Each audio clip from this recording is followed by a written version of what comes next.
Discussion keeps the world turning. This is Roundtable. You're listening to Roundtable. I'm Steve, today with Yushan and Fei Fei. Coming up, Alpha School, that's what it's called. It has replaced the teacher at the front of the classroom with a personal chatbot for every child. This education model trades the standard 6-hour academic schedule for hyper-efficient 2-hour learning sprints, an exchange that places supreme value on personalized data transfer over human-led instruction. Cool idea, but can it work? Our podcast listeners can find us at Roundtable China on Apple Podcasts. And don't forget, we love hearing your voice, so send your voice notes our way. Roundtablepodcast@qq.com. Once again, roundtablepodcast@qq.com. And now, imagine a school where the traditional teacher at the front of the classroom has been replaced by an individualized AI tutor, and the standard 6-hour academic grind is condensed into just 120 minutes. In the heart of Silicon Valley and other locations, a new $65,000 a year private institution called Alpha School is claiming to do exactly that, promising that its students can master core subjects like math and reading in a fraction of the time required by traditional schools. By leveraging the one chatbot per child, Alpha aims to solve the problem of the one-size-fits-all education system that has remained largely unchanged for about a century or more. But as we see this model gaining traction and even political attention in America, there's a lot of questions that need to be asked. One is about education itself, Yushan and Fei Fei. Is education simply a transfer of data from a computer to a child's brain? Is that enough? And what happens when we remove the teacher from the academic core? What are we losing in that process? What are we potentially gaining in that process? I mean, this is a very, I don't know if controversial is the right word for this school model in America right now, but it is absolutely getting a lot of attention. So let's learn about it. What is the Alpha School model? I touched on it briefly, but let's dig in. So the Alpha School was developed by a tech entrepreneur in the U.S. who argues that the current American school system is quote-unquote broken and obsolete. So that's why she designed this school that utilized AI as the primary teacher of all classes. But it doesn't mean that they don't have human staff, but the human staff will be more acting like coaches or guides than that lecturers. So there is an adult in the room, maybe more than one, but they are not teachers. They're not teachers. They are AI guides. Okay. Yeah, and the foundation of this school is said to be hyper efficient. So the students only need to spend 2 hours each morning working with adaptive AI software, complete their math, reading, and writing requirements, and then they can move on to other learning tasks in the afternoon or outdoors. And the founder of the school asserts that because the AI adapts to their specific pace, children can learn twice as much in half the time compared with a traditional school system. So you have a classroom of students. You have a person standing at the front of the classroom. So it looks like, perhaps, a traditional classroom setting. But each of those students is actually not interacting with the other students during this 2-hour study time. They are interacting with their computer.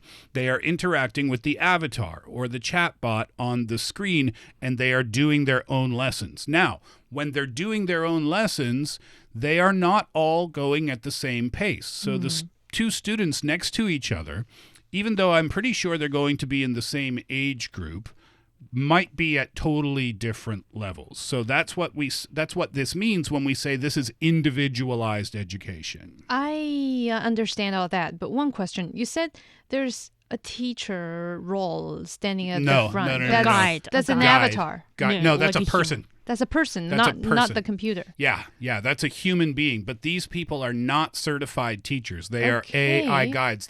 Think of like a gym trainer. Yeah. When they're not training you specifically, but they're still there in the room. So if you have a question about the exercise equipment or something, Oh, they'll they're- come over and help you out. Oh my. Yeah. That's what these guides are. So That's the sci-fi movie coming It's to very reality sci-fi. again. Yeah, right? I'm Yeah. wondering if this is the reason because the founder named it Alpha School because it's a really bold design Yeah. schooling Yeah, system. exactly. So, yes, Silicon Valley, also Austin in Texas, Brownsville in Texas, I believe, is another place in that state.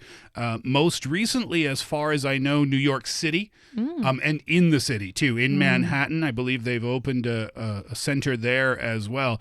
And they're doing this strategically. They're moving into urban markets to try to secure this high-end private education corner Yeah. of the market, and it's gotten a lot of attention. I mean, it's in national media. It's gotten political attention as well.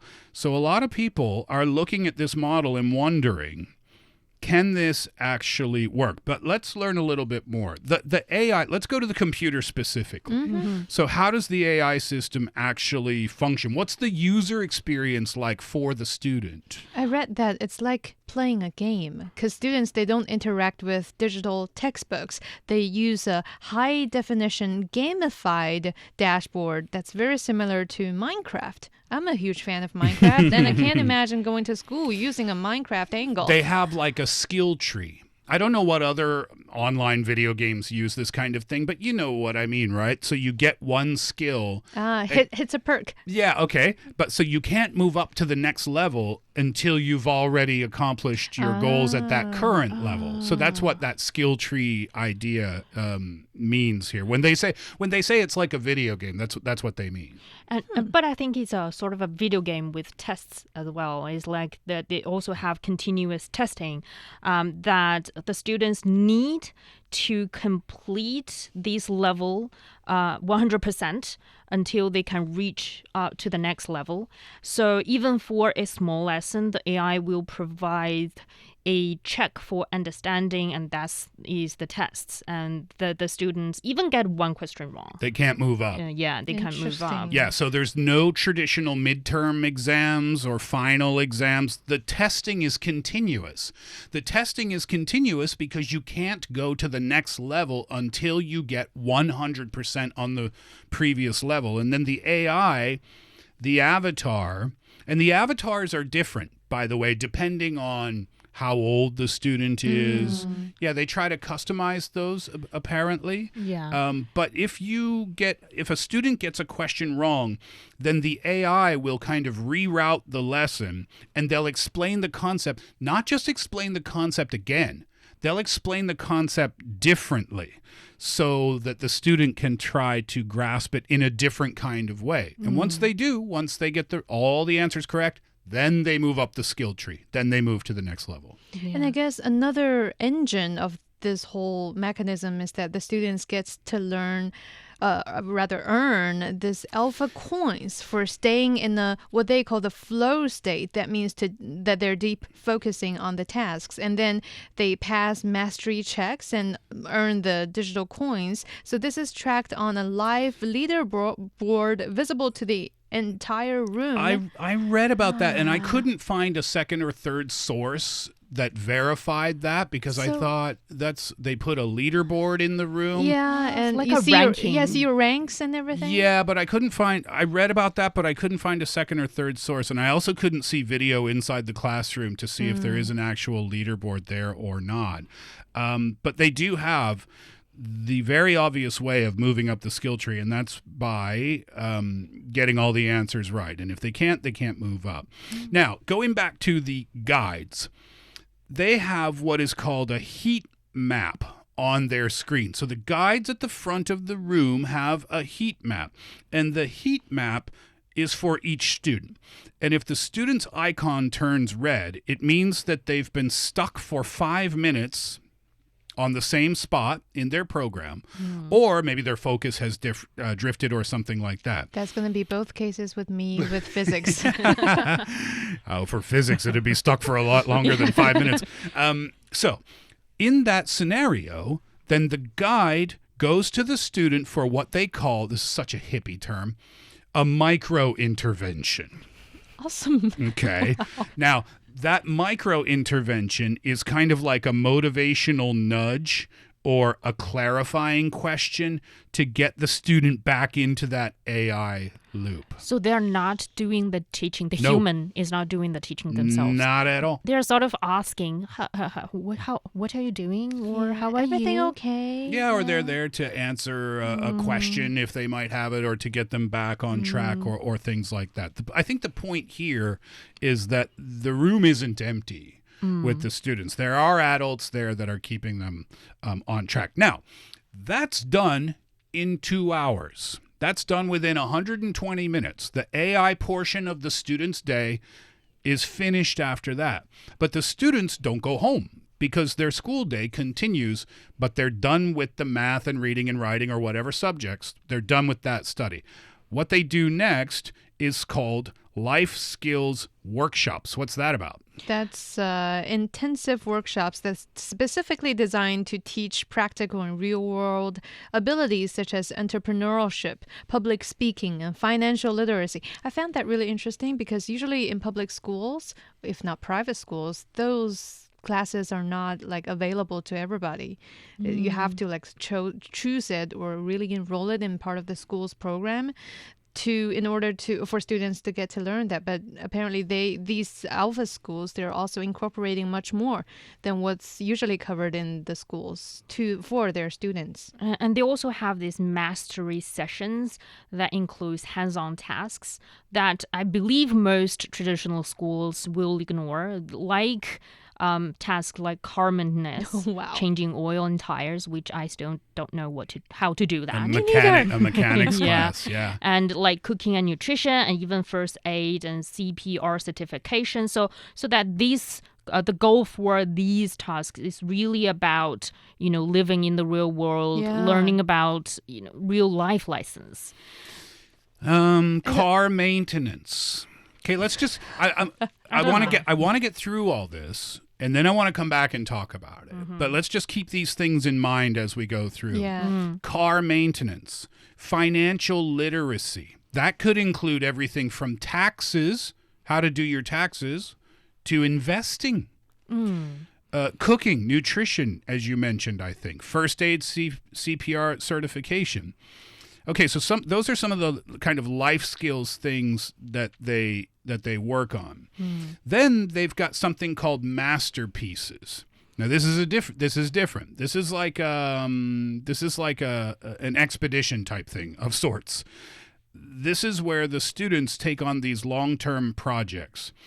An example of that, I saw this on the website. I visited the Alpha website, and an example was from San Francisco. And the students, I don't know how old they were, but they were quite young. The task for the students as a group was to bike across the Golden Gate Bridge in San Francisco. Really? Now, if you've not seen the Golden Gate Bridge in San Francisco, we'll describe it as this. It's huge, and it's very long. There you go. And those bicycle paths are quite intimidating, I would say, even for an adult, because you're on a bridge, Yes. you're next to the edge of the bridge, Right. and there are cars on the other side of you. But this is one of the tasks that they present to the children. And they also need to manage a budget as a group, and they also need to handle mechanical repairs. And so it's said to be able to Of build the bicycles. up... Yeah, of the bicycles. It's said to be able to build up their resilience and bravery, of course, bravery. And there are also other trainings when it comes to social and emotional skills. So instead of a standard lunch break, students will participate in a squad meeting. They're called squad meetings. Which basically is also a group task, I would say, that are games, collaborative games that focus on conflict resolution and leadership, which is also the efficient morning so that the efficient morning that's really dominated by an AI chatbot will be balanced by human-centric afternoons. So as I said, it's a very bold design of schooling system, I would say, as a parent. It sounds to me like the school is trying all they can to squeeze classroom time or traditionally classroom time as short and highly efficient as possible in order to make room for all the other practical things that they seem to value more. You are correct. And one of the things that Alpha is proud of is they say that they can eliminate the fluff in the classroom and also the teaching to the middle. Now, the fluff in the classroom means the time in the class that is spent doing things where the students aren't learning. Administrative dead time. Things like taking attendance or disciplining someone if they're talking to their friend or looking at their smartphone, passing out papers, collecting papers. They say that fluff accounts for 30 to 40% of the traditional school day. Now, that's according to Alpha. I don't know where those statistics come from, but that's what they say. They say with this model, it eliminates that fluff. Now, what does it mean to teach to the middle? So what that means is in a traditional classroom, teachers are forced to teach to the average student. Okay? The students that are ahead of the group, the material is too easy. They're bored. They're not paying attention. Then you've got the group that doesn't grasp the concepts, who are getting left behind. The teachers, when they're teaching to the middle, means that they're teaching to the average student who, with a little instruction, will grasp the material.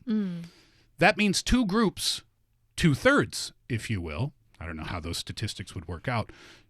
A large percentage, let's say a large percentage of the class is not being effectively taught. Alpha says we are eliminating the fluff and we are eliminating the teaching to the middle that happens in a classroom too. So that's why they are calling themselves hyper efficient. Yeah.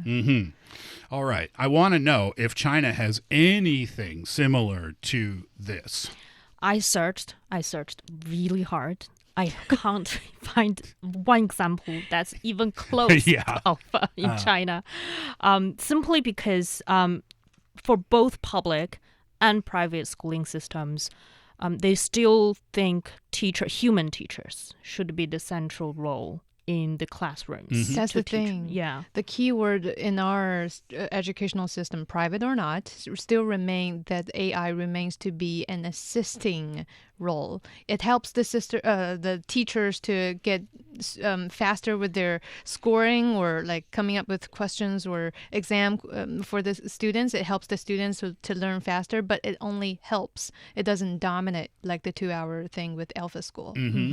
Even with the AI tools, and there are AI tools being used in the classroom here in China, but even there can be a little bit of, again, is controversy the right word? But people question the effectiveness.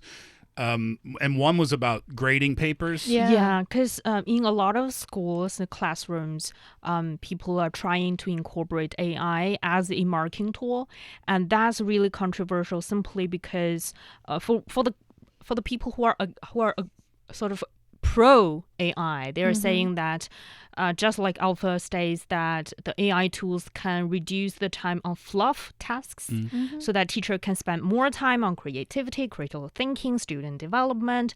But there are the con group that's saying that if you are only grading students' homework and tests using AI, first of all, as teachers, you won't be able to keep track of the development phase of every student in your room, in your classroom. Because you only see the number, the score. Yeah, and also there is no interactions between students and teachers, because right now, if a teacher is really marking their homework and tests, if something really stand out to them, they will probably go to the students themselves and ask around, what's wrong with you, or why are you doing this in this particular question.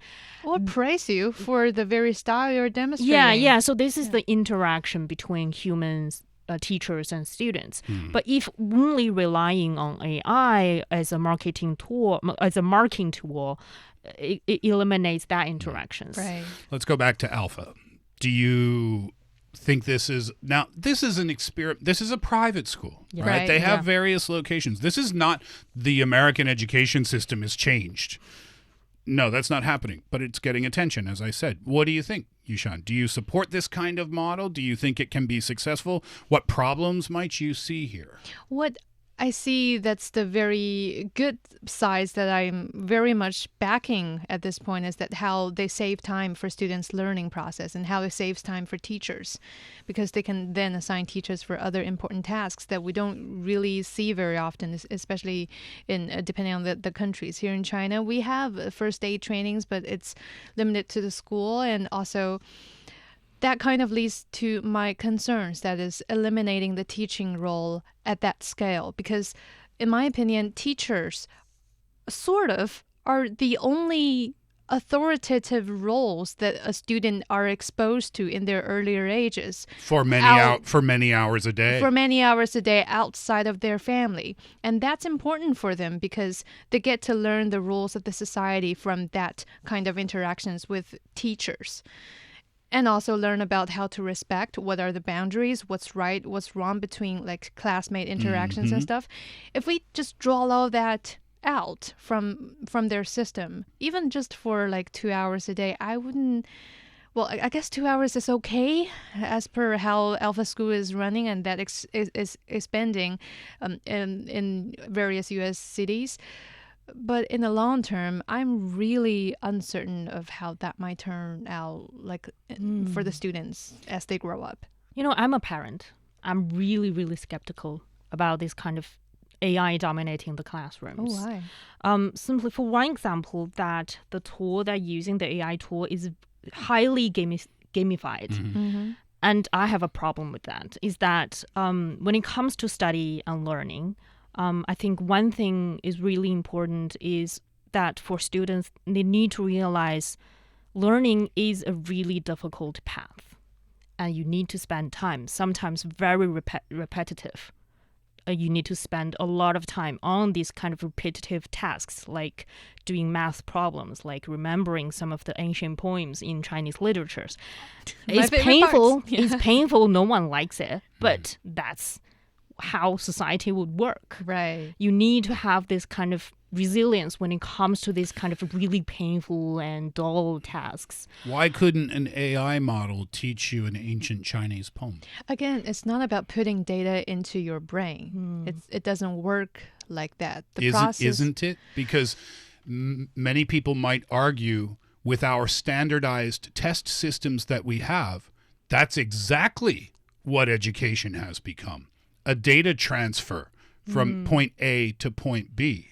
Okay, I'm not really sure how well these AI models can be designed, but when it comes to, for example, an ancient Chinese poem, instead of just explaining what this poem is about, what this this poet is about, how his life is about, sometimes human teachers have his or her own understanding of that particular phase of history, and that's when the connection between students and teachers are established. When the teachers go on about their own understanding of this history, of this piece of literature, and the students are like, yeah. It can broaden perspectives. Yes. So this is what I believe currently, at least currently, AI is not capable of. Would you send your kids to this school? Definitely not. First of all, it's very expensive. 65 grand a year. Equity? I don't think so. Yeah. Right? This is for the rich. That's the very difference between a classroom. What you said just now, Fei Fei, the very difference between a classroom and an army squad. You don't listen to orders. You learn as if you dive in a new, we call it the sea of oceans all the time, but you dive in a new world that you've never heard of before. And that's the point of education. Yeah. I mean, I agree with pretty much everything that you said. I love getting rid of the fluff. And I agree that teaching down the middle has been a problem in education. I don't care what public school system you're talking about. Some students are going to get left out. I love getting rid of that. I don't like that it's expensive and it's for the rich. But if I could have like a 7-year-old that could change the oil in my car, I see some advantages to this education model. And that will do it for Roundtable for this afternoon. Thank you very much for giving us your time today. We had fun on the show. We hope you did as well. I'm Steve with Yushan and Fei Fei. Have a good one, and please do come back next time.